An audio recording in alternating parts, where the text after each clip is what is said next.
Hello, welcome back. Let's get into today's story. Why does Korea have such a low birth rate? Many experts have offered explanations, but I'd like to take a more intuitive approach to this question. A while ago, I took a day trip to a rural area just an hour's drive away from Seoul. The weather was beautiful. There were so many people from young to older folks and friends and couples enjoying the beautiful autumn. In a typical scenario, you'd expect to see families leisurely strolling with their children and probably sometimes with their dogs. But I was quite surprised at this beautiful park. There were more dogs than human babies. Many people were accompanied by their furry canine companions rather than human babies. What surprised me even more was young couples with their dogs in chest carriers in which there could be babies, and young women pushing strollers with their partners only to reveal cute little dogs inside. It was like a dog's rule kind of day. There were indeed more dogs than human babies.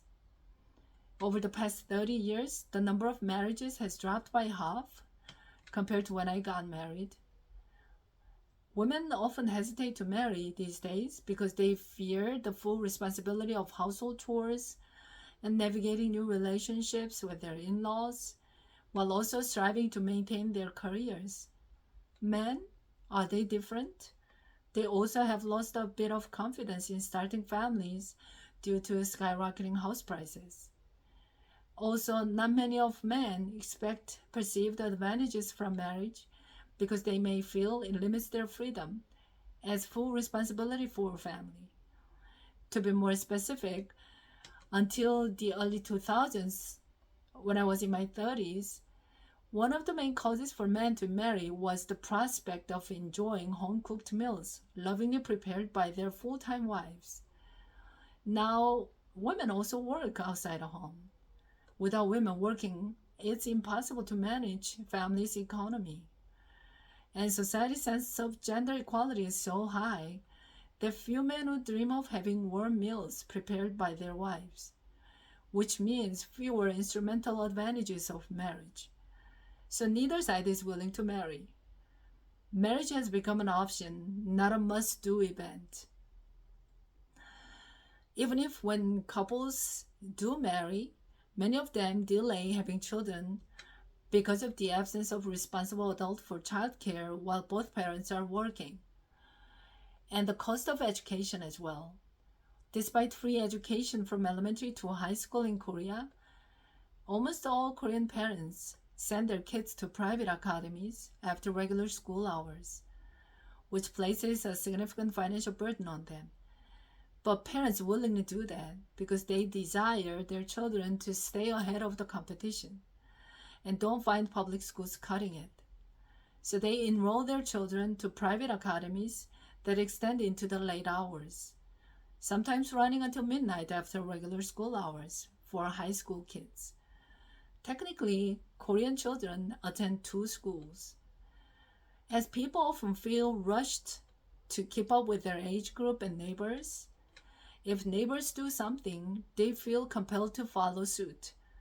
If a neighbor sends her kids to an expensive private school, they would want to do the same. Otherwise, they would feel guilty about not giving full support to their kids compared to their neighbors. This type of peer pressure is deeply ingrained in Korean culture. Under these competitive circumstances, more and more young people give up having babies.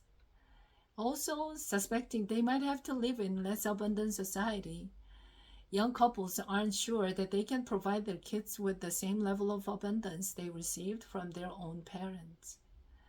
As many young people don't think they can be better off than their parents. So having babies is kind of a luxury again. Above all, the startling 0.7 birth rate fails to capture the shift in attitudes. Until the early 2000s, people wanted at least two children.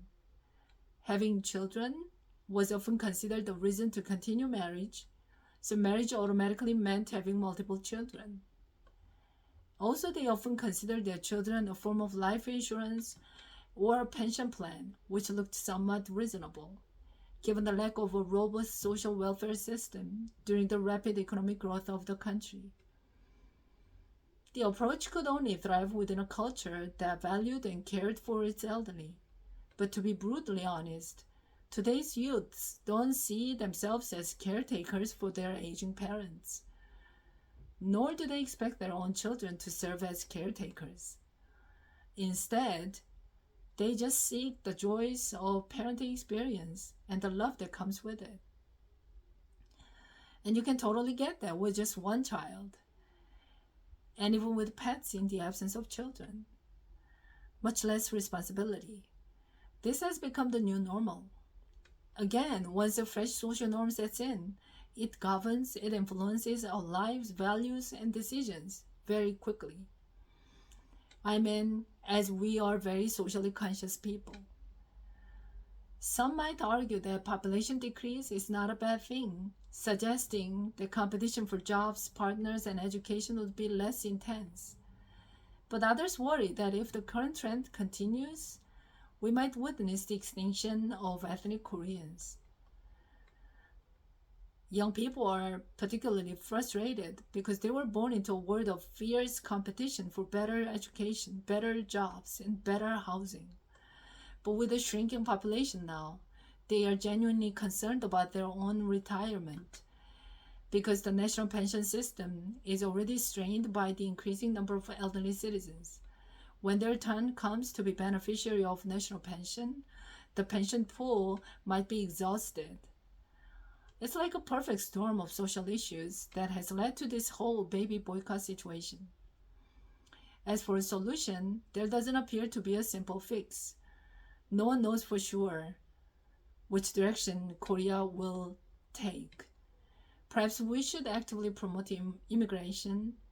However, I recall a story about a young boy who was shocked and crying upon encountering a person of a different race in an elevator because he had never seen someone with a different skin color before. It's not an isolated case. It highlights how homogeneous our society is. To put it simply, I think we should be ready for our society with smaller population and wait until young people change their minds. If they feel it's great to live with their kids and believe that society will fully support them, they may want babies in the future. That's how we probably survive in a country which is turning from an expanding Korea to a shrinking Korea. Hope is what keeps us going. Thank you for watching. This is all for today. See you next time. Bye.